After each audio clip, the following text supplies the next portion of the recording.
أعوذ بالله من الشيطان اللعين الرجيم بسم الله الرحمن الرحيم الحمد لله رب العالمين والصلاة والسلام على محمد وعليه الطاهرين. Dear sisters and brothers in Iman, Assalamu alaikum wa rahmatullahi wa barakatuh. We celebrated the Eid al-Fitr. In a way, we completed the holy month of Ramadan. May Allah subhanahu wa ta'ala, out of His grace, accept our fastings and rituals with all the deficiencies and shortcomings that came with it. So the question now comes up, what now after Ramadan? Although Ramadan has ended, but there are three things we can carry on till the next Ramadan. First is this spiritual aspect. It is important to remember the purpose of fasting. Allah subhanahu wa ta'ala, in the verse where He commands us to fast during the month of Ramadan, He ends by saying, لَعَلَّكُمْ تَتَّقُونَ.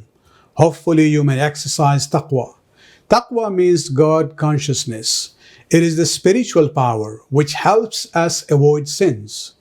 In the words of Amir al-Mu'mineen Ali bin Abi Talib alayhi salatu wasalam, taqwa is immunization against sins. This ability is strengthened by controlling our desires and our emotions.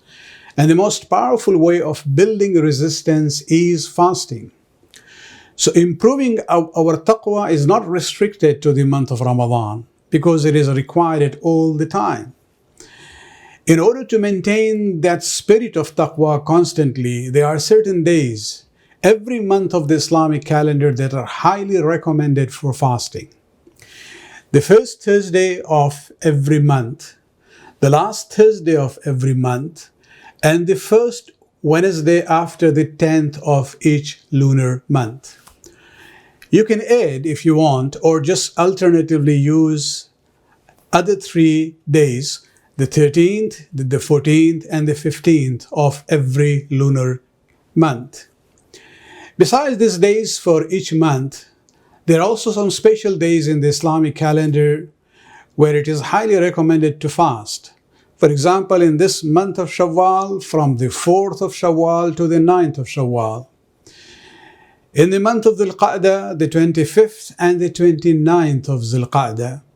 In the month of Dhul Hijjah, the 1st to the 9th of Dhul Hijjah, and the 18th, which is the day of Ghadir, and the 24th of Dhul Hijjah, which is the day of Mubahala. In Muharram, the 1st of Muharram, the 3rd and the 7th of Muharram are also recommended days for fasting. In Rabiul Awwal, the 17th day of the month, which is Miladun Nabi, again it is a recommended day for fasting. And in the month of Rajab, the 27th day, which is the day of Bi'sat and Mi'raj. And so when you look at those 3 or 6 days recommended every month, and then we have these special days, this is where we'll be able to maintain the spirit of taqwa that we have increased during the holy month of Ramadan. The second aspect to carry past Ramadan is a social one. Hunger and thirst makes us realize the suffering of the poor and the needy people. Imam Rida alayhi salam says that one reason for the obligation of fasting is so that the affluent and the less fortunate can be at an equal level in feeling the pain of hunger and thirst. Therefore, they will be more charitable. This lesson is reinforced by the ruling of Zakatul Fitra, as explained in my previous video. So let us continue the spirit of giving on an ongoing basis. It is the shaitan who discourages people from sharing Allah's blessings by creating a fear of poverty, whereas Allah subhanahu wa ta'ala encourages charity and promises to increase your blessings if you do so. A side note to keep in mind is that food and other basic necessities are critical health for many people. But alongside with these difficulties come other struggles which are invisible on the surface. Relationships, mental health issues, physical ailments, financial stress, and many other issues. These are all the things that need addressing. So if you can help people with these aspects as well, you will be maintaining that social dimension of the fasting of Ramadan. The third aspect to keep in mind is the connection of the Quran to the month of Ramadan. Muslims read the Quran in Ramadan more than any other time, and that is a tradition which should be continued. But it's not confined to only this month. We must consciously make an effort to read, understand, and reflect upon the Quran in order to truly live by it.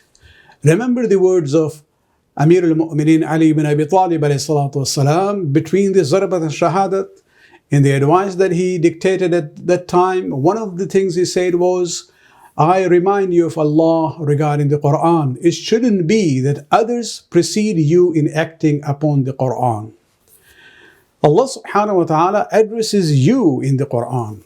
89 verses of the Quran address you as believers. Ya ayyuhalladhina amanu. 20 verses of the Quran address you as part of human society. Ya ayyuhan nas. 11 sections talk about reflecting on the Quranic verses and on Allah's sign in the universe and the nature.